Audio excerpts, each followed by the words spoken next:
Here are 3 gachas you should consider playing. First up, it's Snowbreak Containment Zone. Now, in recent patches, the fan service has gotten a bit much, but regardless, the gameplay loop is still unique. The gameplay itself is something I haven't necessarily seen in other gachas, respectively. It has a PC client, which is actually pretty good. There are a litany of skins you can get for numerous different characters, old and new. The gacha has recently been changed to the extent to where there is now both the 50-50 banners and 100% guarantee banners. In the event that you personally don't want to deal with the 50-50 but don't mind going higher into pity. There is of course a weapon banner similar to Genshin Impact, though once again you do have a 50-50 or the 100% guarantee. There's a beginner banner for any of you interested who are just starting out, and subsequently you do get, after clearing chapter 5, the option to select a 5-star unit from the standard banner. The events come around pretty often, they last a long time, each of them have a pretty unique game mode associated with them. Last time we had Pokemon-esque event, and now we have Defense Line Zero, which is actually pretty nice. This game features a bunch of co-op in the event that you have friends you want to play with.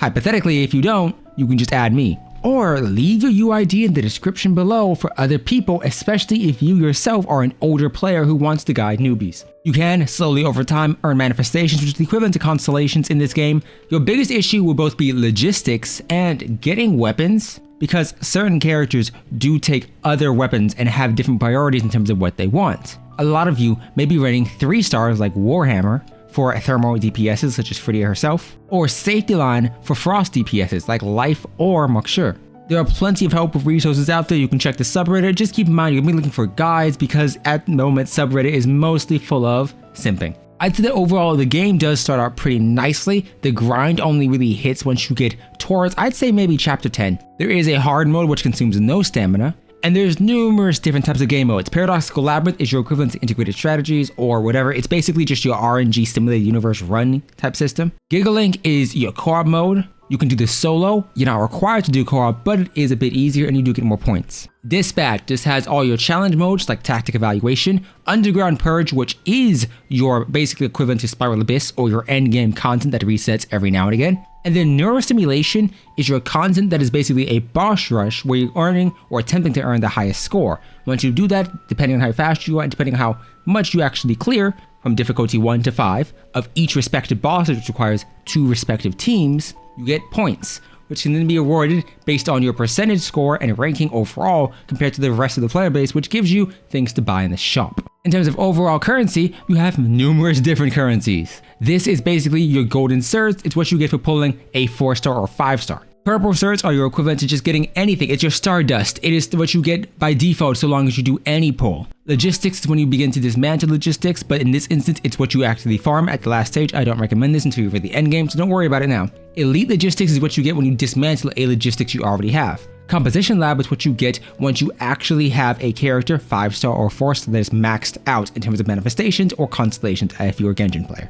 When you deconstruct a 5-star weapon, you get decomposition or weapon exchange currencies. Once you deconstruct 3 5-star weapons, you can exchange it for an additional copy of any 5-star weapon you already have. This means that if you already have 1 copy, an example being Uninvited Zoo, what you end up needing is 1 more copy to make it R5. This does give some benefit to summoning on the weapon banner, and even your 50-50 losses aren't exactly that bad because you can convert them into a essential refinement for other weapons. Fortune Weapon is a new type of thing they've just recently added, which allows you to claim past event weapons. This is how some of you will be getting a weapon or crossbow for Katya, who's next. Monetization in the game, I'm gonna be honest, it's pretty heavy.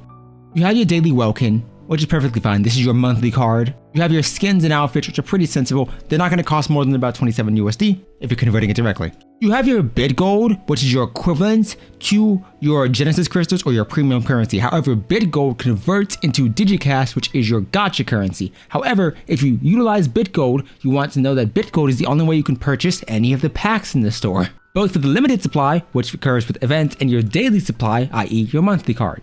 BitGold is also the only way you're going to be able to purchase events or the special interactable scenes. Basically, BitGold is king. Overall, I'd say Snowbreak Containment Zone is one of my higher tiered recommendations. I think the gameplay is unique enough that I do want this game to succeed. I just don't want them to go down the route to where every character is extensively changed in favor of fan service. For me, my biggest issue right now is that Sirius, this character here, was completely redesigned in favor of this design, which not only changed her actual character model, but also her chest size that increased by like 10. and her hips got increased by like 10. Keep in mind, I have no issue with the body type. I have issue with the fact that this inherently changes a base character who already existed. If this is a new character, I wouldn't care at all. But that is just me. Finally, we have Brown Dust 2, a bit of a sleeper pick in my opinion. I haven't seen much coverage of this game. I will say, right off the rip, Brown Dust 2 starts off really well just with the fact that, as you can see here, the fan service is pretty nice. This is Anastasia. I like her a lot. This is also a collab unit. In the event that you are intrigued by the collab unit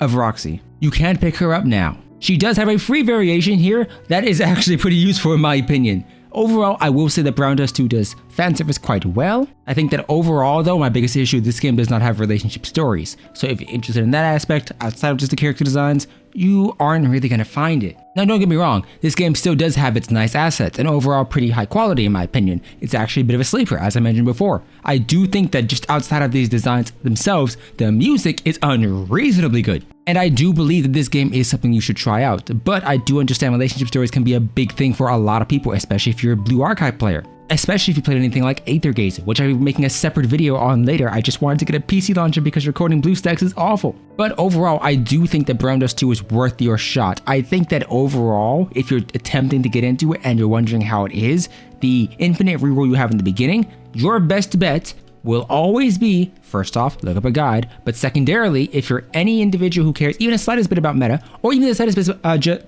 just equipping and getting your characters geared out, will be picking your character, in my instance it was Anastasia, and gearing them out with their SR weapon. This means you don't have to worry about one character, at least for a while. Keep in mind though that throughout the story you will get characters for free, such as Justia, or Cher, who I'm not even going to pronounce the full name of. So just keep that in mind once you're doing your own individual roles. The music is nice, the designs are nice. I think the gameplay in of itself has a bit of a retro style to it. There is currently an event going on, which is a collab. And if all that sounds like too much work for you, well, you can legitimately just auto throughout the combat, skip through the story, and just get to the hot waifu, or the pulling, or the men. It's up to you. Objectively speaking, I'd say that this game requires minimal time investment. It just seems complicated early on because there isn't much coverage of it. And I do want this game to succeed. I personally believe it's quite fun to play. I do believe that it's nice to have in the background as something you can quickly log on to. Once you start the game, you will get about 40 free pulls, and it is decently well. I'd say a good idea, at least in my perspective, would be reroll for the character you like, i.e. Anastasia, and her signature weapon for me. You're gonna get your Roxy, the sorceress version, which you're going to see on screen here. This is a free character, so you don't have to worry about her. Don't pull on her banner. You will instead be pulling on the banner of Succubus Roxy, who is a limited character. You pick up one copy of her and you save the rest of your pulls for the other half of this collab. But of course, that's just me.